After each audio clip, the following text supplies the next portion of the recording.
আসসালামু আলাইকুম। প্রিয় শ্রোতা বন্ধুরা, যে যেখান থেকে দেখছেন সকলকে জানাচ্ছি ব্রেকিং আপডেট নিউজে স্বাগতম। জাতীয় ঐক্যই আমাদের শক্তি, বিভাজন আমাদের দুর্বলতা মন্তব্য করেছেন প্রধানমন্ত্রী তারেক রহমান।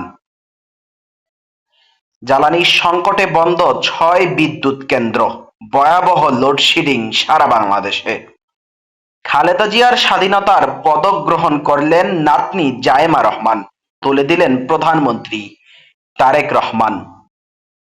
দুর্নীতির মামলায় টিউলিপ সহ ২ জনের বিরুদ্ধে অভিযোগ ঘটনা আবারও দফায় দফায় পিছালো। ১৯ এপ্রিল পর্যন্ত সংসদের অধিবেশন মুলতুবি ঘোষণা। প্রাণী সম্পদ মন্ত্রী শহীদ উদ্দিন চৌধুরী এনি বলেছেন, ইদানিং আমাদের ৩টি যুদ্ধ সবচেয়ে বেশি মোকাবেলা করতে হচ্ছে। একটা হলো মধ্যপ্রাচ্যের যুদ্ধ, আরেকটা হচ্ছে বিগত সময়ের রাজনৈতিক যুদ্ধ ও আরেকটি হচ্ছে প্রকৃতির সঙ্গে যুদ্ধ। হাম ও হামের উপসর্গ নিয়ে ২৪ ঘন্টায় আরো ৮ জনের মৃত্যু, কঠিন বিপদে পড়তে যাচ্ছে ডক্টর মোহাম্মদ ইউনূস। দেশের স্বার্থ বিরোধী চক্র কিন্তু এখনো সুযোগের অপেক্ষায় রয়েছে মন্তব্য করে সকলকে হুঁশিয়ারি করে দিয়েছেন প্রধানমন্ত্রী তারেক রহমান। সারা দেশে ভয়াবহ লোডশেডিং, এবার জ্বালানি সংকট নিয়ে বিপিসির ৩ কর্মকর্তার সঙ্গে পাম্পের মালিকদের বৈঠক। ৩ দিনের ব্যবধানে মোহাম্মদপুরে আবারও খুন, উত্তপ্ত পুরো রাজধানী ঢাকা। কারাগারে থাকা চিন্ময় কৃষ্ণ দাসকে এবার জামিন দিয়েছে বিএনপি সরকার। জনদুর্ভোগের কথা চিন্তা করে এখনো জ্বালানির দাম বাড়ানো হয়নি মন্তব্য করেছেন প্রধানমন্ত্রী তারেক রহমান। হাইকোর্টের ৬৩ বেঞ্চ গঠন, রোববার থেকে চলবে বিচার কার্যক্রম। ঢাকার ২ সিটিতে ২ জন ডিএমপি কমিশনার চেয়ে হাইকোর্টে রিট। কৃষক পরিবারের স্বচ্ছতা ও খাদ্য ঘাটতি পূরণে খাল খনন কর্মসূচির বিকল্প নেই বললেন বিএনপি নেতা ডক্টর মারুফ খান।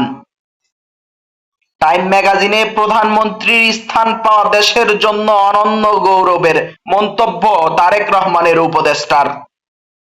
ডক্টর ইউনূস প্রমাণ করেছেন যে একজন অসভ্য লোকও নোবেল পুরস্কার পেতে পারে, এমনটাই মন্তব্য করেছেন আব্দুল নূর তুষার। হজের প্রথম ফ্লাইট ১৮ এপ্রিল, যাবেন ৪১৯ জন যাত্রী। জুলাইয়ে পলকের নির্দেশেই বন্ধ করা হয়েছিল ইন্টারনেট, ট্রাইব্যুনালে বিটিআরসির কর্মকর্তার জবানবন্দি। গণমিছিল গণসমাবেশ কর্মসূচি ঘোষণা করল জামায়াত ও এনসিপির ১১ দলীয় জোট। কঠিন বিপদে পড়তে যাচ্ছে বিএনপি সরকার, অন্যদিকে সুযোগ লুফে নিতে চাচ্ছে আওয়ামী লীগ। চুয়াডাঙ্গায় বজ্রপাতে শিক্ষার্থী সহ ২ জনের মৃত্যু। এবার চীন সফরে যাচ্ছেন বিএনপির প্রতিনিধি দল, রাজনৈতিক মহলে নানা আলোচনা, নানা চুল চিরকাল বিশ্লেষণ। প্রিয় শ্রোতা বন্ধুরা, এই ছিল এই মাত্র পাওয়া আমার হাতে সর্বশেষ ব্রেকিং নিউজগুলো। প্রিয় শ্রোতা বন্ধুরা, এই ব্রেকিং নিউজগুলো দেখে আপনার যে মূল্যবান মন্তব্য, সেই মূল্যবান মন্তব্য অবশ্যই অবশ্যই আমাদের কমেন্ট বক্সে লিখে আমাদেরকে জানাবেন। প্রিয় দর্শক শ্রোতা, এই চ্যানেলটি আমরা নতুন খুলেছি, ব্রেকিং নিউজ আপলোড করব। আপনারা অবশ্যই আমাদের চ্যানেলটি সাবস্ক্রাইব করে পাশে থাকা যে বেল বাটনটি রয়েছে সেই বেল বাটনটি বাজিয়ে রাখবেন। ভালো থাকবেন, সুস্থ থাকবেন, দেখা হবে আরেকটি নতুন ভিডিওতে। আসসালামু আলাইকুম।